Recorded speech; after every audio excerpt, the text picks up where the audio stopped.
front office հավաքագրում են նախնական տեղեկություն առաքվող բեռնափոխադրման վերաբերյալ, դա անում է ոչ պետական մարմինը, դա անում է մասնավոր օպերատորը, այն ինչ որ ստեղ գրած է փաստացի։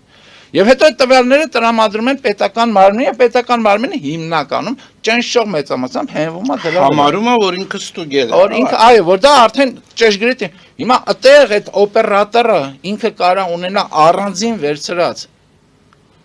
երկրի աշխարհ քաղաքական շահ եւ անհրաժեշտ բաները տվյալները խեղաթյուրվածներ չմատուցվում այնպես ինչպես պետք է լինի եւ դա չի վերահսկվում փաստացի կվերահսկվի մենակ այն պարագայում երբ որ ստուգումներ անեն այդ դեպքում այդ front office-ի նպատակը ո՞րն է հենց այդ այն ինչ որ Ալիևները ասում են ժամանակին եւ Թուրքիա այո անխոչնդոտի մասին է խոսքը անխոչնդոտ